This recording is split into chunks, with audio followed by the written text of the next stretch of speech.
Doordash Industries back here with another ride along, guys. So today we're out and about. It's a Sunday and we're going to be doing a day shift. So we're going to be out for a few hours, probably about 5 hours, 4 to 5 hours. I'm heading to my market. I'm on a dash along the way, although nothing's come to me. I've got Uber fired up. I've got GrubHub fired up.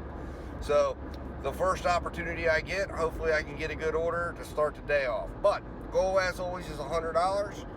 We'll see how fast we make it, and then we'll assess at that point on what we're going to do, if we're going to call it an early day or we're going to keep pushing past and make a little extra money. So guys, I will be back as soon as I get an order to discuss, and of course, as always, we will have a few topics of discussion today that we will introduce along the way as we get our orders. So look forward to that there. We're going to always, as always, have some interesting topics. Please put your comments. I want to see your comments. I want to see your reaction. I want to see your thoughts on everything we discussed today. And let's get smarter and, not have to work any harder, right? So anyways, guys, I will be back as soon as I get an order.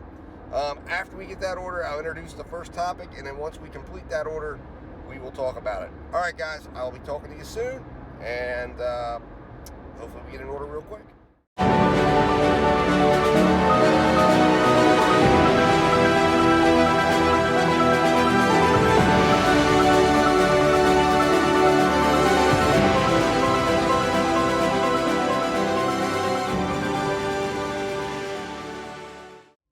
What's going on, guys? Dad Dash back here with an update. So I did get an order, and it was from Dunkin' Donuts. Now, I know I said I wasn't going to go here after the last experience, but I decided it's morning. Let's see what happens, and we'll go ahead and do this. So I went ahead and accepted the order, and now we're going to go deliver this. So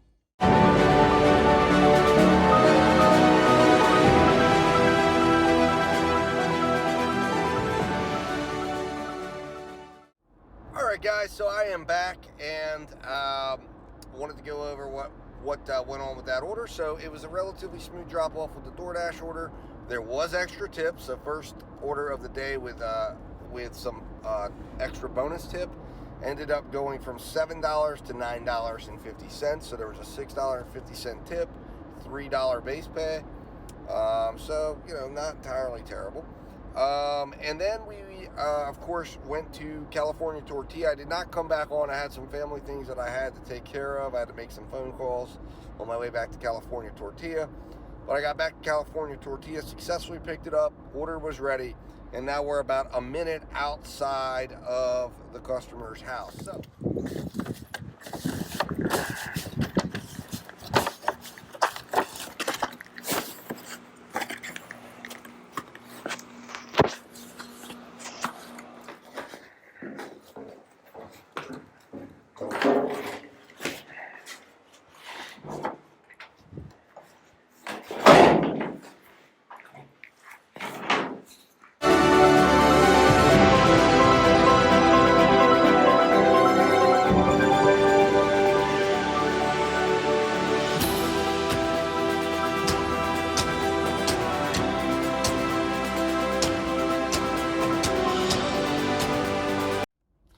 Alright, guys, so Uber order has been successfully delivered, and it turned out we had a $7.82 base pay, $2 tip. That's expected to come through in an hour, so we will be keeping an eye on that. I don't expect to probably get extra on this because it is well below the maximum threshold, so more likely than not, they've shown me the entire tip, unless the customer shall choose to change it later. And that is possible, but that's where we stand. So, as promised, I have my apps fired up, so if they go off, obviously I'll have to kind of take a look and see what they're offering. But we're going to make our way back to the centralized shopping center. I haven't been to that yet today in this market, and we will go check it out and see if we can attract an order on our way there. But in the meantime, we will discuss, and we're going to discuss the profitable use of completion rate. So, number one, understanding well, first off, let's discuss what completion rate is. In case you're new, completion rate is something that is kept track of when you accept a contract from a contract offer from one of these platforms. you are now obligated technically under your independent contractor commitment that you signed to complete that order. However, if for some reason, whether it's a long wait at the restaurant, whether it's an emergency pops up, or maybe it's a longer distance than you expected, whatever it might be, you can, if you decide you need to cancel it, technically you are now in violation of the contracted agreement that you had with that app platform. So as a result, they will, they can hold that against you. And each app platform has its own threshold that they're willing to allow you to have when dealing with completion rate.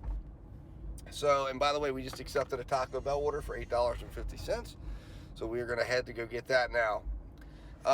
So they will allow you to have that completion rate amount available to you, that you can turn down a number of orders or get out of a number of orders, or cancel is really, I guess, a better word for cancel a certain amount of orders without having any type of impact or negative repercussions. However, if you do cancel too many orders, then you can actually get deactivated from these platforms if that happens.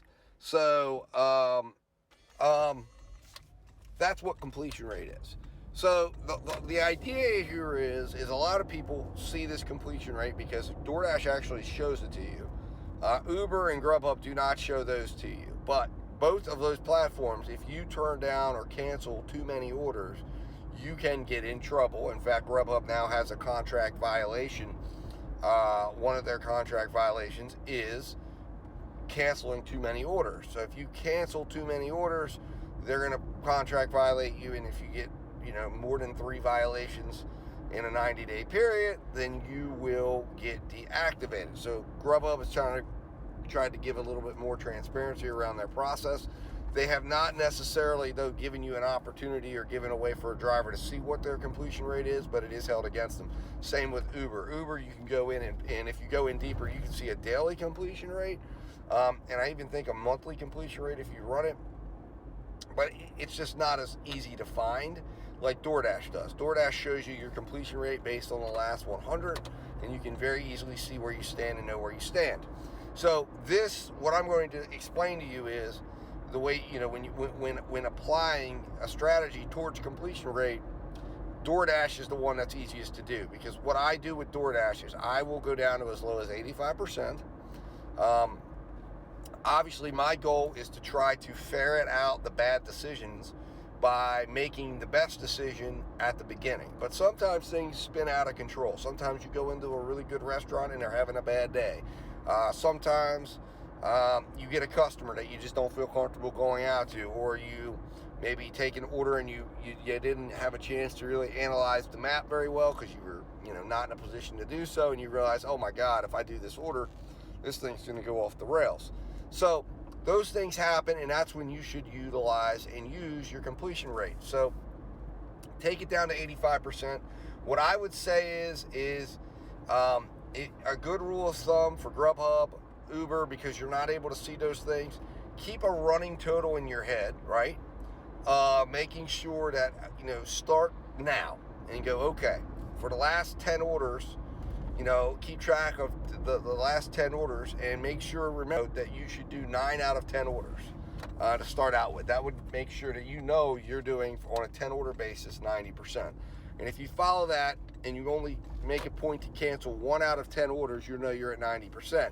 If you make a point to say, all right, no more than 2 out of 10 orders should be canceled, you're not dropping below 80. Now, that doesn't mean you're running total of 100. You have to look deeper and try to find the numbers. Contact support for GrubHub and see if you can find out what your completion rate is if you're really that curious about it. But the reality is don't be afraid to do it. Okay, it is allowable in terms of you are given a certain amount of orders that you can turn down. If you haven't done it in a while, and a lot of drivers probably haven't, then you're probably in good position to utilize it. But I would just keep a running count. It could be the last 5, it could be the last 10.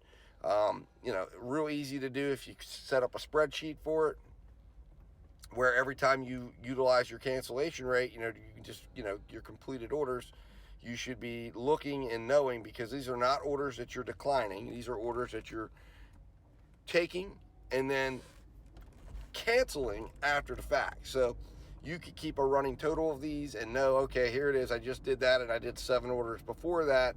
So that means, I'm 1 for 8, out of the last 8, and for a fact you did it. And then one more, you're 90%.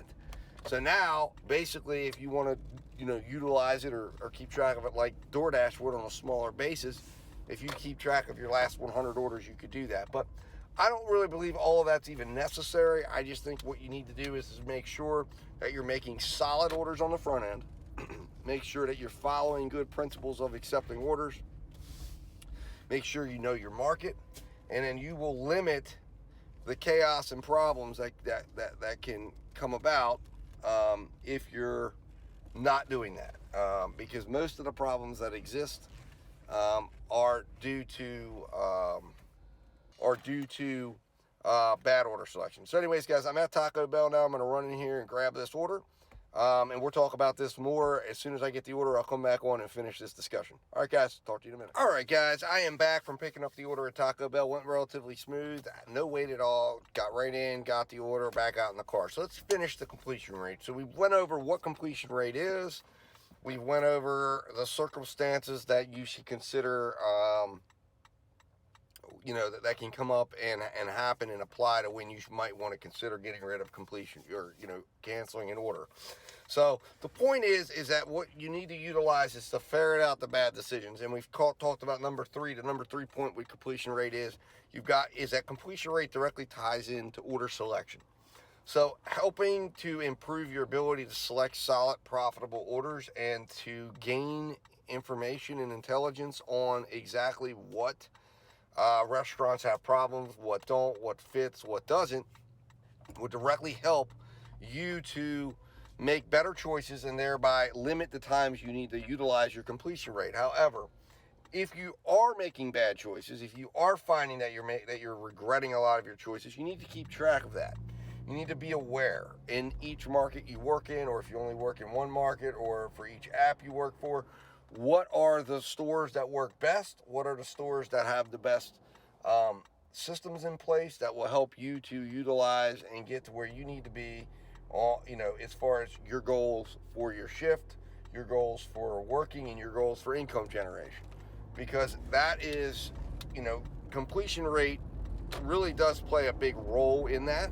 Because if you are not getting out of the orders that are bad, right? The bad decisions, the long waits, the situations where you might be figuring out that you're having a difficult customer that could affect your ratings, all of that can have a tremendous impact on a down the road basis when you're looking back and you're going, why did this go wrong? I can't tell you how many times one order has made a tremendous difference and absolutely destroyed the flow of my day. There's a flow that takes over your time when you're out, and you're understanding it once you do this for a while, that you start to get into a flow. You start to, one particular app will just kind of take over, and it's like, okay, this app's, got it. Like it's got me on a good path. It's moving me all around the market.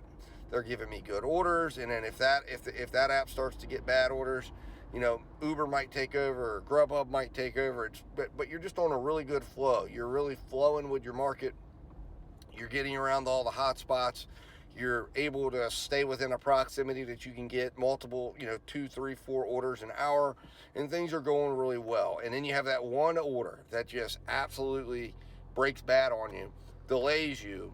It goes 45 minutes to an hour, and suddenly the whole day is just totally broken up. And it all comes down to, had you got out of that order, that $9 order that looked great, until you waited 45 minutes for it and then had to drive another 15 minutes for the customer, then got to the customer's house and they weren't answering, and it's an hour and 5 minutes later and you made $9 and your whole day's shot. And now at this point you might be outside of some of the key times. You've missed a lot of great orders. You've missed a lot of the opportunities that were out there, and now it's a slower time. Now it's 8:30 at night.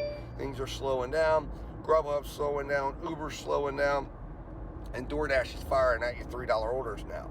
and you missed an entire earning period that you're now trying to make up because it was a $9 earning gap. That's where completion rate can help you out. If you got out of that order 10 minutes in and had a standard set, which we're going to talk about setting a standard, you could have done it. So the next principle is setting standards ahead of time. Don't get emotionally involved in an order. Set a standard. Understand that, yes, you are giving up a little bit of time, but the hope is that you're going to get another order that's going to allow you to fulfill it quicker, faster, and cover that time. The other thing is to bump up your order standard a little bit after a completion rate. So in other words, if your standard for the evening is, say, $8, you may need to bump it up to 10 and say, okay, I'm looking for a $10 or higher order because I need to make up some of that wait time. Remember, be thinking in terms of your time. You can sit and wait for 5 or 10 minutes on an order, but the longer you wait, the bigger that next order needs to be. So if you settle on a 625 order and it becomes a 750 order and you sat and waited 15 minutes to get that order and then it takes you 20 minutes to complete it, you've got a very bad value in that order. So you've got to make sure that you're being aware of the value of that order and making sure that you move your order standards up. Now, obviously, you don't want to move them above your market. So again, knowing your market, knowing what orders can come out of your market and at what times also is important, because there are some times of day where you have to know, listen, this is not going to be a day where we're going to get big orders. We're going to be in the $6 to $8 range. And if I'm not willing to take that, I'm not going to make any money at all. So sometimes you go, okay, I'll take that $6 to $8 because I know it's the time of day for that. And sometimes you get flowing or you're catching an order you didn't expect. You've made, you're on that flow where you're pounding out the $6 to $8 orders. You're getting good order rotation, and then a $20 Uber comes in, or a $10 Uber comes in that turns into 20, or a $13 DoorDasher turns into 20. And suddenly you're like, wow, okay, this was a really good order, and this really just came together. But it all comes down to knowing your market, knowing what you need to do, and making sure that when you do utilize your completion rate, that you're bumping up your standards enough to cover the time that you've wasted. Okay, so when you get your next order, don't settle on the first thing that comes, unless, of course, it's a place that that food is ready. And then what you can look at it as is that you absorb the wait time. So for instance, I know that the Taco Bell in this particular area always has their orders ready. I mean, they really do. Every time I walk in, it's ready, it's sitting there. Very few times have I had to have any significant wait. So let's say I'm over at Applebee's and there's a huge wait, and they come out and they mess up my order and they tell me, okay, it's going to be like 15, 20 more minutes. And I say, okay, you know what? It was a $7 order that looked decent, that I thought might have a little overtip involved. But at this point, it's not worth waiting another 15 to 20 minutes. I've already invested 10 minutes of my time. So I cancel that order, and now I get the Taco Bell order, right? And it's for $7. And I think, well, there could be some extra tip here. But I'm right across the parking lot. So in this instance, I've absorbed any potential wait. If I think that Taco Bell, knowing my knowledge that Taco Bell does a good job completing orders and having them ready, I go over, grab the order. I absorb the wait time from Applebee's into the Taco Bell order that would have been there, that, most orders you can have. And I realize that this order is going to be 7 or 8 minutes away. So now I've taken that $7 order and turned it into, I had the 10-minute wait at Applebee's, and I grab the order because it's already ready, and 9 minutes later, I'm dropping it off at the customer's house. So that's still, even though it's two separate orders, and technically I would be logging in the information for the Taco Bell order, technically it was 18 to 19 minutes of my time, which is still a viable $7, and say that turns into 10. So that's still a very viable order, because that would be at $30 generated an hour if I hit $10, by hitting that $10 order.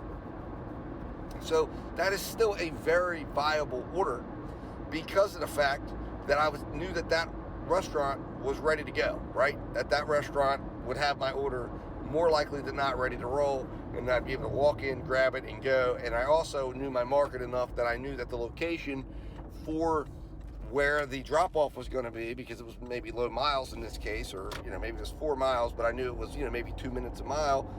And that's another thing you want to keep track of. Know your market as far as keeping track of the mileage. Is your market a 2-minute a mile market, a 3-minute a mile market?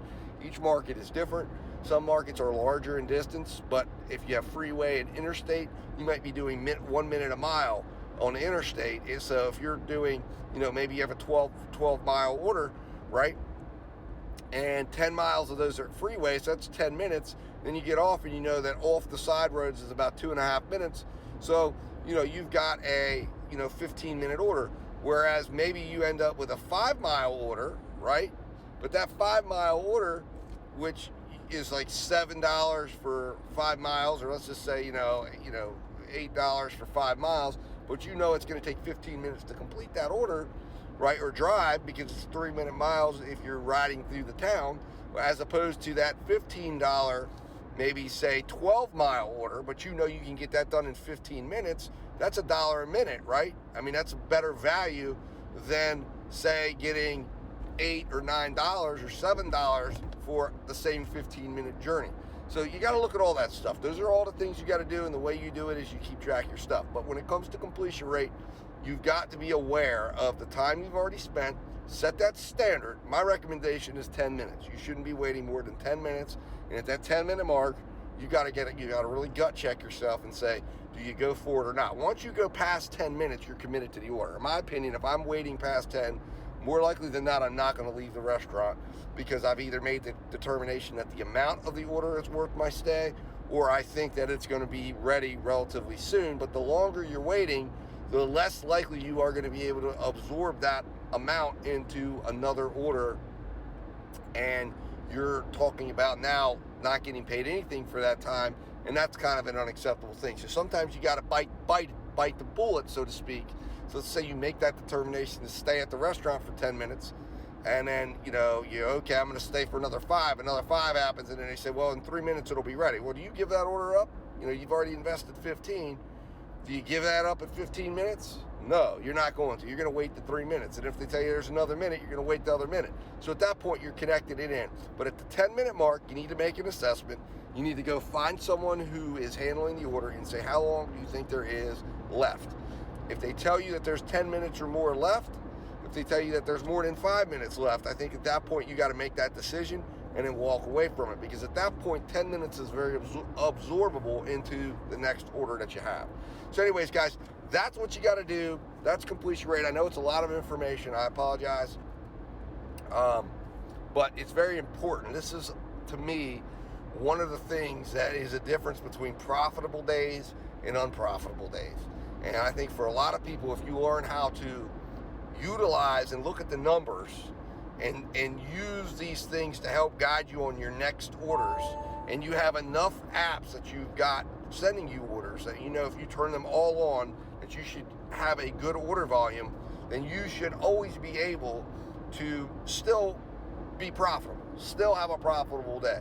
And to me, $20 or more, generating $20 or more per hour is always profitable and is always going to make me money. It may not make me the same amount, the amount of money I'm looking for, but it's going to make me enough. It's going to be worth my time to be out there. And then, of course, obviously, I'm always relooking and reevaluating stuff. So anyways, guys, that's going to complete our discussion of completion rate. I am here at the customer's house. I am going to go ahead and get this delivery done. And then we will talk again. And I will, after I get the next order, I'll announce the next topic. All right, guys, talk to you in a minute.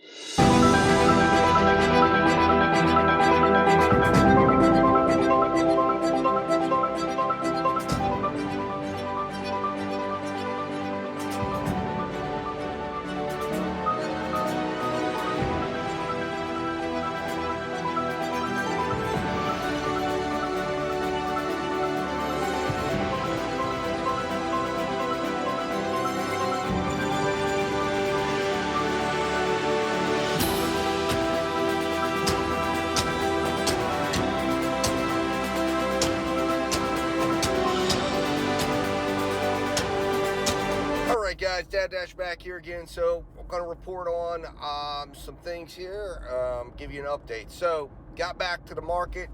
I actually temporarily accepted a $22.55 GrubHub order going like 14 miles. It was going into another state. My rationale was, I was like, it's kind of slow in this market, can be. Maybe I should do this and cash in, and if I can get it done quick, I'll cash in on at least a $22 hour. I knew there was going to be some return miles, but I thought, what, I'll take it. I've got to go across the market. So if nothing pops up and nobody gets me, any type of decent order here, then I won't worry about it, as far as, I'll do the order. But instead, I did get a DoorDash order that looked promising for potential extra tip. It was $7, 1 mile, 5 items. I thought, okay, it was Blaze Pizza. I've had a lot of extra tip from that restaurant. And I thought, you know what, Sunday afternoon, 5 items, this sounds good. Let's do it. And the order was great on the merits. There was a 10-minute wait, but it was only about a 5-minute drive, so it was like a 15-minute total order. And then I thought, okay, I did everything right. This is going to pay off. In fact, it's funny we're having this happen because I utilized my completion rate and made a decision that was a profitable decision and da-da-da-da-da. And basically, I needed to know that I would earn at least $25 or more in the next hour. And I got an $18 and some change Uber order for Kentucky Fried Chicken that was going to take 26 minutes and 5 miles. I said, excellent, accepted that.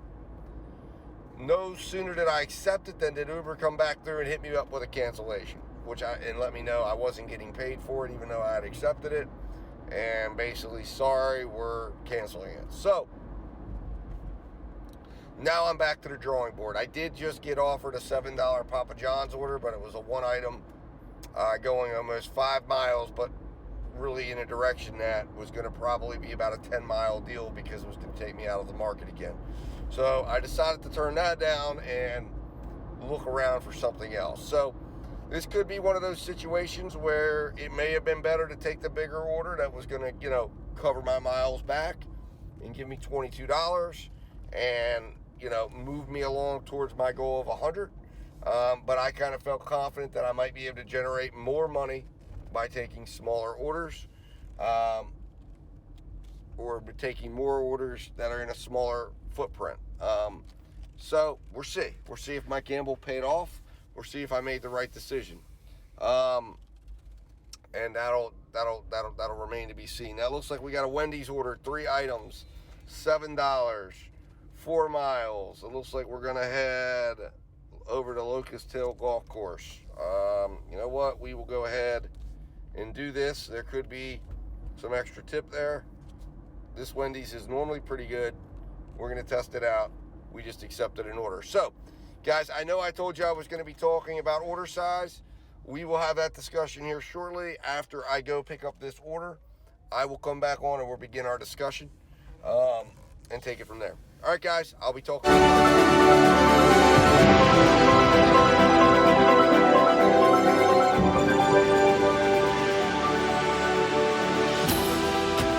Alright guys, so I am back here now with an update. I just thought I'd jump in here and let you know how that order went. So it turned into, as you know, the Wendy's order started at $7. It turned into an $8 order. So there was a little extra tip there. I promised you a topic. The next topic we're going to discuss after we find an order and get it delivered. We will talk about this topic, but the topic I'm going to announce is that DoorDash, there's an article out that was in Bloomberg, and there's several variations of the article. If you Google it, it just came out yesterday, and it was announcing that DoorDash announced and absolutely crushed its earnings projections and its delivery projections for how many deliveries it was thinking it was going to do in the last year, which is incredibly good news. So I'm going to talk about that article with you, go into what it means, what they talk about in there, because they talk about what that means, what DoorDash's outlook is, and it's all really, really good, really, really positive for anybody that's in the gig business. Hey guys, just got an offer. We are going to accept it. It's $7. It is 5.5 miles, but it's going in a direction that I will be able to get an offer pretty much very quickly out the box. And it's Taco Bell, 10 items. So let's just see here, drum roll. How much of that's sauce packets and how much of that's actual money? And let's see here, we'll see, $28 order. So, there's a strong chance this could be a $3 base, $4 tip. Maybe, the last Taco Bell order I did ended up being a $10 tip, and it was for $28, like $29 order. So, hey, Taco Bell customers up in this area tend to be very generous, and this Taco Bell does an excellent job getting orders going. So, all right, guys, let's go get this picked up.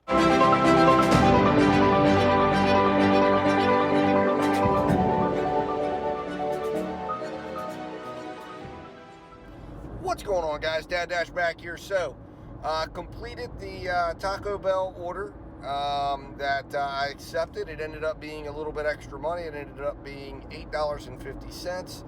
I'm not exactly sure the breakdown because, interestingly enough, when I went to hit process, I guess the app had some connectivity issues, and then it just like went on the blink and it came back in, and then my total switched from $37.50 to $46. So that's how it goes. So it looks like we just got a China Fortune order, and it looks like the good news is on this, the drop-off is right around. So most of these miles is to get to China Fortune. I'm going to go ahead and accept it. It's 4 items, 5.9 miles. They're normally pretty good at getting the orders done, so we will go ahead and accept that. And then let's talk about the topic, the final topic of the day, and that is this article that's in CNBC that was put in CNBC on the 17th. All right, so 3 days ago, and it says Doordash shares soar after posting record order numbers. And it discusses in there how DoorDash's revenue came in at $1.3 billion for the fourth quarter, beating estimates of $1.28 billion, okay?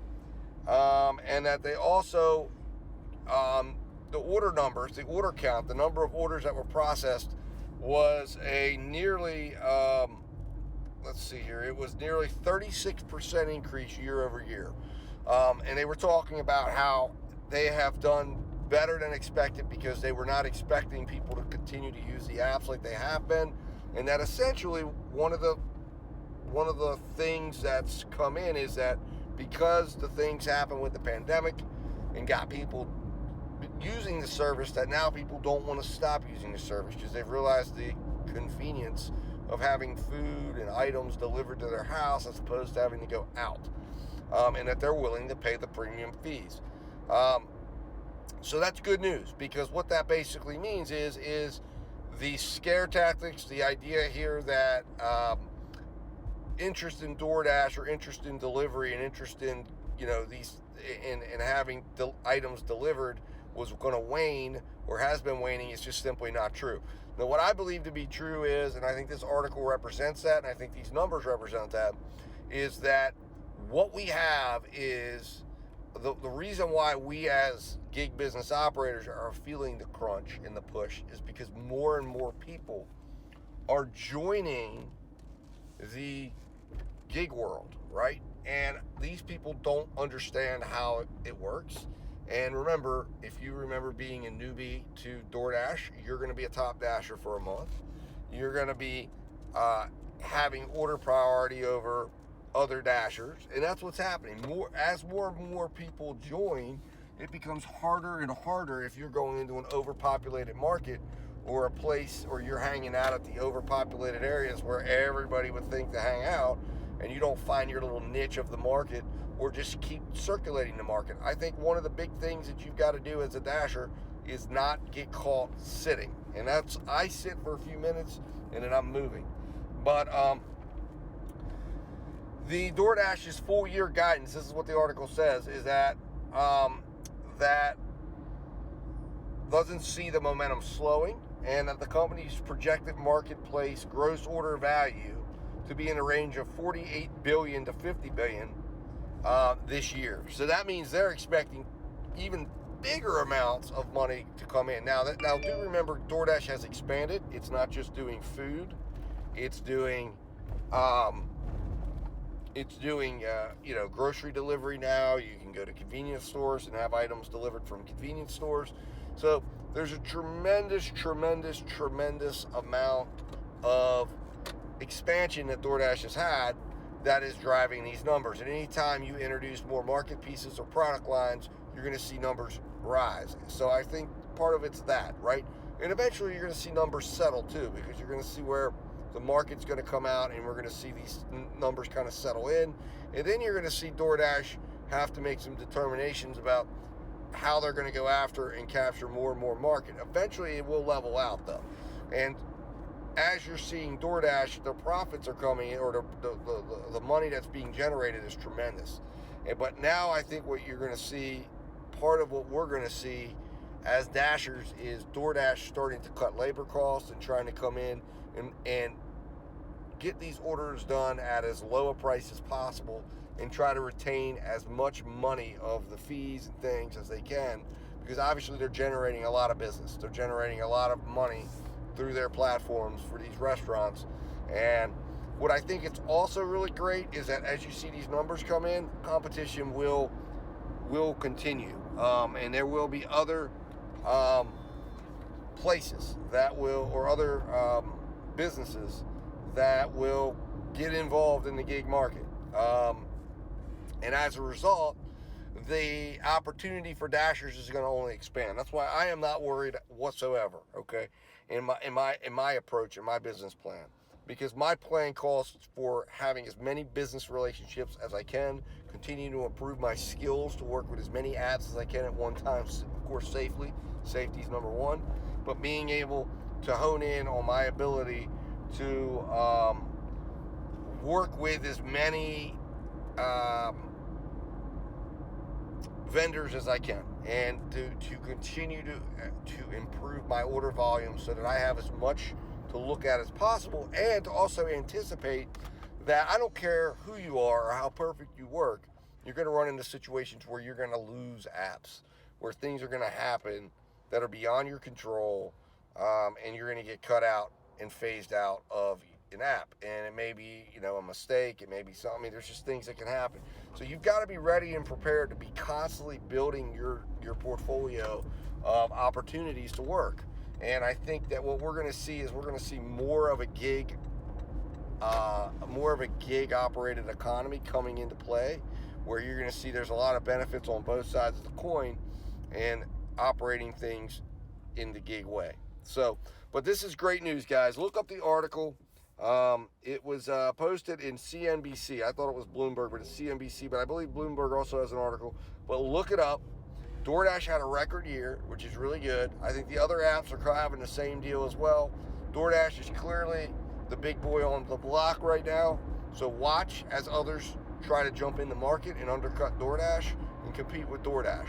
And hopefully that competition will work. If you're allowing that competition to play out on your apps, this makes the case more than ever for multi-apping, because there are going to be players that are going to enter the markets. There's going to be new delivery apps that are going to enter the market trying to take advantage of this high order volume and high interest. As these numbers come out, investors are going to want to invest in this section of the market, and it's going to be huge. It's going to be tremendous. And I would encourage everyone to continue pursuing opportunities and business relationships for your gig operated business, using this article as a platform and a jumping point, because this article proves 100% that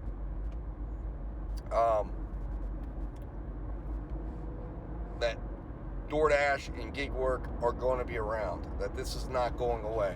And here's the thing, we're at the beginning of this thing, right? I still believe we're in a very immature market, and that this is something that is going to be growing and growing and growing.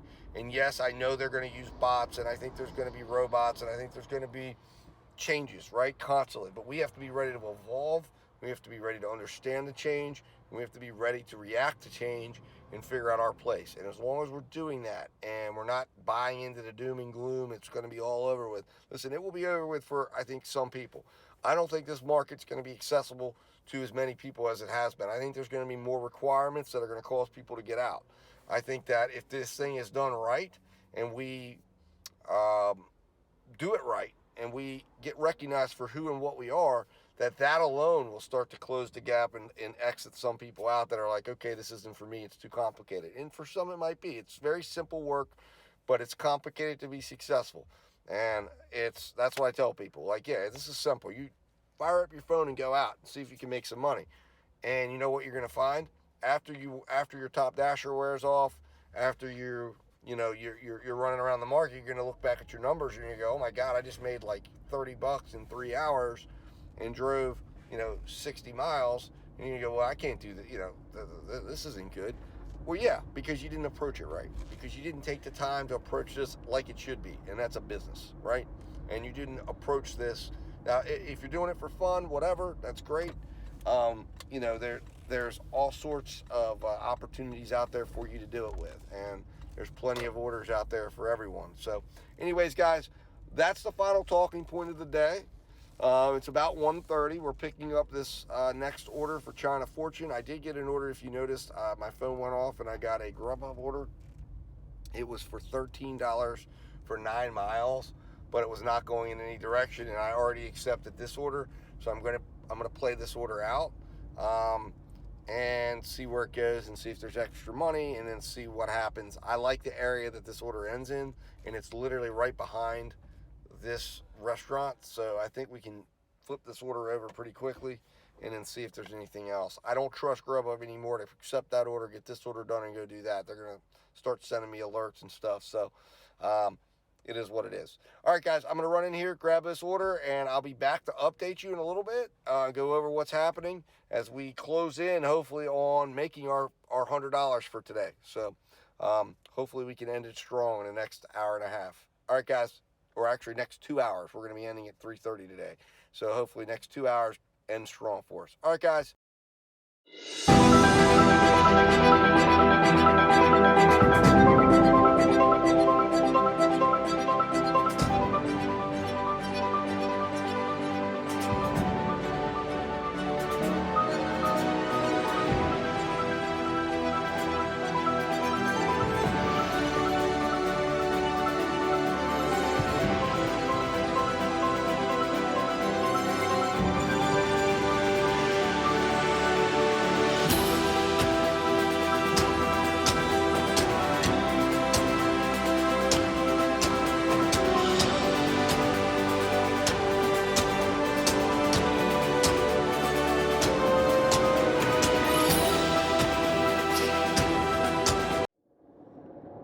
What's going on, guys? Dad Dash back here. So wanted to give you the final update of the day. It would seem I'm heading home. I don't know. I do have my apps fired up just in case something comes across that's leading me on the way home. But I am done with today's shift. So the last time we spoke, I believe we were, man, I'm not even certain where we were at. I believe we were, we'd gotten like a Taco Bell order or something. But anyways, we ended up hitting our $100. It did end up taking up the full 5 hours to do it. I think we came in a couple minutes past 5 hours. So ended up, with the gross revenue generated of about a little over $20 per hour that we were out today. So a little low in my opinion for Sunday. Most of the time it's a lot better, at least in my opinion. But a lot of that has to do with where Uber comes in at. And Uber just did not show up today. They did show up at the very end with a $24 order. It was about 12 miles, $24. I took that. That put me over the hump. So I think we made about $104, maybe $105 for today. So we got over to 100. That's good. If we would have had a dinner to go, this is when I would take a break and then work the 3 hours of dinner of 5:30 to 8:30. And quite frankly, I believe we would probably be close to 200, if not over 200. I've also, if I was able to work, I'm not able to work this evening, but I've also got some really good Amazon Flex offers, well over $100. So anyways, point of the matter is we do well positioned if we wanted to take this to a $200 day to, I think, find a route to do that. In fact, the Amazon Flex would pretty much guarantee that. So, that's where we stand. It's just unfortunate I don't have the time to take advantage of it. So, like I said, I am on my way home. It was a good day. I mean, I was happy with it. I enjoyed being out and about. I enjoyed talking to you guys and having the opportunity to talk about the topics we talked about. So hopefully you enjoyed it as well, and didn't find it too long-winded. So anyways, guys, I will be, of course, back soon, hopefully out tomorrow. I'm going to try to, get more consistent here as things smooth out with all the family stuff that's been going on. But that's my goal, is to go out tomorrow. I'm not sure if I'll be out for lunch and dinner or just dinner, but I'm definitely going to try to get out at dinner. May not make it out for lunch, but we'll see. But yeah, that's where we stand, guys. I appreciate you watching. Like this video if you're enjoying it. Let YouTube know that you're enjoying the content. Secondarily, share this video with anybody you think could get some benefits from it. We talked about some important things today. We talked about completion rate. We talked about order sizing, and then of course we talked about the future of DoorDash and the news article that I found that I thought was interesting. So lots of good stuff there for anybody who's new to the gig economy, as well as people who are already doing it. Share with me your thoughts on all those topics. And guys, I will be talking to you soon. I really appreciate you riding along today, and we will talk soon. All right, guys, thanks. Oh, you know what? Let's roll the financials. Sorry, totally forgot about the financials. So let's go ahead and roll the financials, guys, and I will see you on the next ride along or the next video. Thanks, guys.